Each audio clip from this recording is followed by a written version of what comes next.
உலகலாம் உணர்ந்த போதற்கரிகமன் நிலபுலாபிய நீர்மலி வேணிகன் அழகில் ஜோதிகன் அம்பலத்தாடுவான் மலர் சிலம்படி வாழ்த்தி வணங்குவான். அன்பிற்கினிய சன் டிவி நேயர்கள் அனைவருக்கும் வணக்கமும் நல்வாழ்த்துக்களும். அன்பர்களே, இன்று சித்திரை 18 1/5/2025 வியாழக்கிழமையோடு அமைந்திருக்கக்கூடிய இந்த அற்புதமான நாளில் உங்கள் அனைவரையும் நம்முடைய சிறப்பான ஆலய வழிபாட்டு நிகழ்ச்சிக்கு அன்போடு வரவேற்கின்றோம்.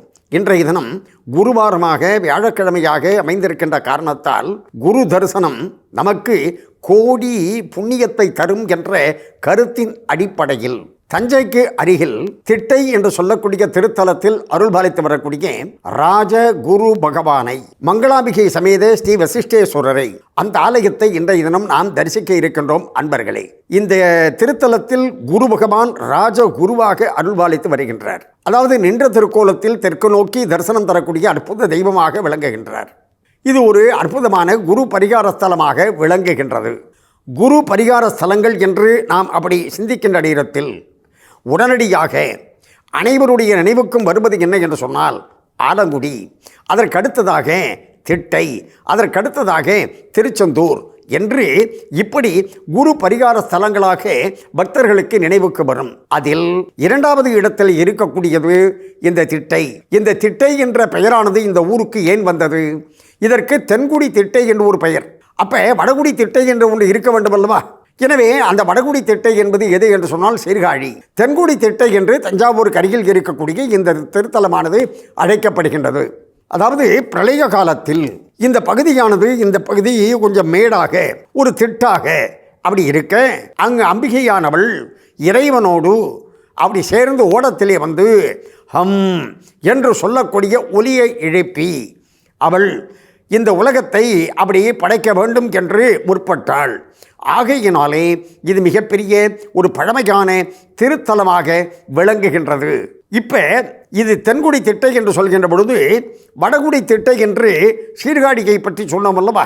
அந்த சீர்காழிக்கும் எப்படி என்று சொன்னால் இதே அனுபவம்தான். அதாவது பிரளய காலத்தில் இந்த உலகம் அழிந்து விடாமல் காப்பதற்காக அம்பிகையானவள் அங்கு மேடிட்ட பகுதியில் ஓடத்தில் சிவனோடு எழுந்தருளி ஓம் என்ற ஒலியை எழுப்பி அப்படி உலகத்தை ரட்சிக்க தொடங்கினாள், காப்பாற்றத் தொடங்கினாள். எனவே அது எப்படி என்று சொன்னால் வடகுடி திட்டை என்று அழைக்கப்படுகின்றது. இது ஹம் என்ற வார்த்தையை சொல்லி அம்பாள் உலகத்தை படைக்க தொடங்கிய காரணத்தினாலே இந்த திருத்தலமானது தென்குடி திட்டை என்று அழைக்கப்படுகின்றது. தெற்கே இருக்கின்ற காரணத்தால் இந்த தென்குடி திட்டையில் இறைவன் அற்புத வரப்பிரசாதி, அம்பாளும் மிகப்பெரிய ஒரு அருள் வழங்கக்கூடிய அம்பிகையாக விளங்குகின்றாள். இப்படிப்பட்ட அற்புத திருத்தலத்தில் அருள் பாலித்து வரக்கூடிய ராஜ குரு பகவானை இப்பொழுது நாம் தரிசிப்போம். வாருங்கள். வியாழக்கிழமை குருவாரத்தில் குரு தரிசனம் என்ற கருத்தின் அடிப்படையில் இன்றைய தினம் தஞ்சாவூருக்கு அருகில் தென்குடி திட்டை என்று சொல்லக்கூடிய திருத்தலத்தில் அருள் பாலித்து வரக்கூடிய ஸ்ரீ ராஜகுரு பகவானை நாம் இன்றைக்கு தரிசித்து கொண்டு இருக்கின்றோம். அதாவது இந்த ஆலயத்தில் பார்த்தீங்கன்னு சொன்னாக்க சிவபெருமான் வசிஷ்டேஸ்வரர் என்று பூஜிக்கப்படுகின்றார். அதாவது வசிஷ்டர் பிரதிஷ்டை செய்து பூஜை செய்த காரணத்தால் இந்த இறைவனுக்கு அந்த பெயரானது வழங்கப்படுகின்றது.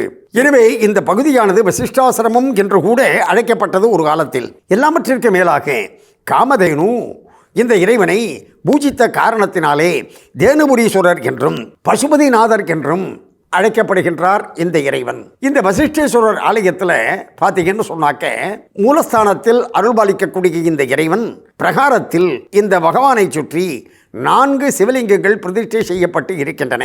ஆகையினால் பஞ்சலிங்க சிவஸ்தலம் என்று இந்த ஆலயமானது போற்றப்படுகின்றது. இங்கு வந்து நாம் அப்படி பஞ்சலிங்கத்தை தரிசனம் செய்தோம் என்று சொன்னால் நமக்கு வாழ்க்கையில் அறிவு பஞ்சம் ஏற்படாது, உணவு பஞ்சம் ஏற்படாது, செல்வத்திற்கும் பஞ்சம் ஏற்படாது. அப்படிப்பட்ட ஒரு அற்புதமான ஆலயமாக இந்த ஆலயமானது விளங்குகின்றது. இங்கு இறைவன் எழுந்தருளி இருக்கக்கூடிய மூலஸ்தானத்தில் விமானத்தின் மீது பார்த்தீங்கன்னு சொன்னாக்க சந்திரகாந்த கல் பதிக்கப்பட்டு இருக்கின்றது. அந்த சந்திரகாந்த கல்லுக்கு ஒரு அற்புதமான சக்தி உண்டு. என்ன என்று சொன்னால் விண்ணில் இருக்கக்கூடிய நீரை ஈர்க்கக்கூடிய சக்தி. அப்படி ஈர்த்து அது வெளியிலே விடும். அந்த வகையில் அந்த சந்திரகாந்த கல்லானது எப்படி என்று சொன்னால் ஒரு நாழிகைக்கு ஒரு சொட்டு தீர்த்தம் என்ற வகையில் சிவலிங்க திருமேனியின் மீது அப்படி அபிஷேகம் செய்கின்றது. ஒரு மிகப்பெரிய அற்புதமான ஒரு ரகசியம் கவனிக்க வேண்டும். என்ன என்று சொன்னால் சந்திரகாந்த கல் நீரை இழுக்கும். அந்த நீரை அப்படியே விட வேண்டியது தானே. ஆனால் அப்படியே வெளியில் விடாமல் ஒரு நாழிகைக்கு, அதாவது ஏறத்தாழ 24 நிமிடங்களுக்கு ஒரு முறை என்று சொட்டு சொட்டாக அந்த தீர்த்தமானது இங்கு விழுவதற்கு ஒரு காரணம் இருக்கின்றது. என்ன என்பதை பார்ப்போம்.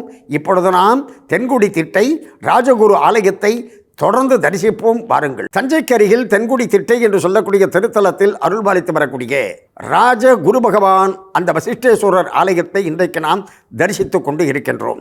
சென்ற பகுதியில் சிந்திக்கின்ற பொழுது வசிஷ்டேஸ்வரர் மீது சொட்டு சொட்டாக 24 நிமிடங்களுக்கு ஒரு முறை, அதாவது ஒரு நாழிகைக்கு ஒரு முறை என்று தீர்த்தமானது விழுகின்றது என்று பார்த்தோம். சந்திரன் ஒரு சாபத்தை பெற்றான். அந்த சந்திரன் பெற்ற சாபத்தை சிவபெருமான் தீர்த்தார். எங்கு என்று சொன்னால் இந்த தஞ்சாவூருக்கு அருகிலேயே அமைந்திருக்கக்கூடிய திங்களூர் என்று சொல்லக்கூடிய திருத்தலத்தில் அந்த சாபத்தை தீர்த்து சாப விமோசனம் கொடுத்தார். அப்படி தனக்கு சாப விமோசனம் கொடுத்த அந்த சிவபெருமானை மகிழ்விக்க நினைத்த சந்திரன் என்ன செய்தான்?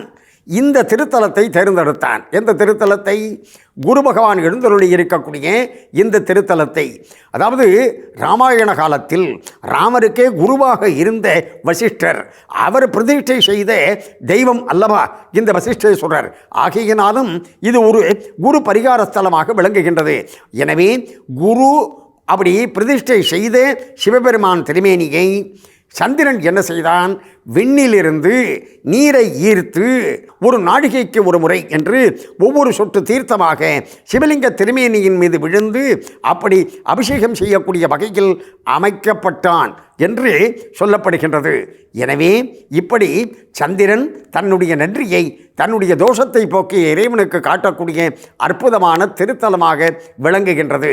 இந்த ஆலயத்தில் இருக்கக்கூடிய மங்களாம்பிகை, அந்த மங்களாம்பிகை சன்னதிகளுக்கு முன்னாடி பார்த்தீங்கன்னு சொன்னாக்க அப்படி மேலே விதானத்தில் 12 ராசிகளுக்கும் ராசி சக்கரமானது அமைக்கப்பட்டு இருக்கின்றது. அவரவர்கள் அந்த ராசி சக்கரத்தின் கீழே இருந்து என்ன ராசியோ அந்த ராசி உடையவர்கள் இருந்து அம்பாளையும் அப்படி சிவனையும் வழிபாடு செய்தார்கள் என்று சொன்னால் அவர்களுக்கு இருக்கக்கூடிய கிரக தோஷங்கள் நீங்குகின்றன என்று பக்தர்கள் பக்தியோடு தெரிவிக்கின்றார்கள்.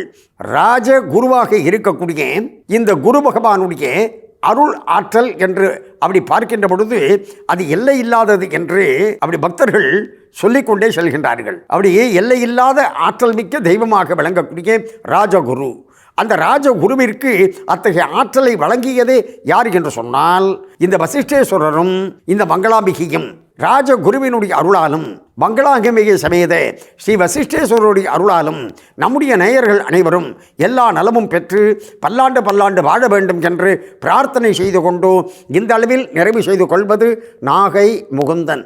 நன்றி, வணக்கம், வாழிய நலம்.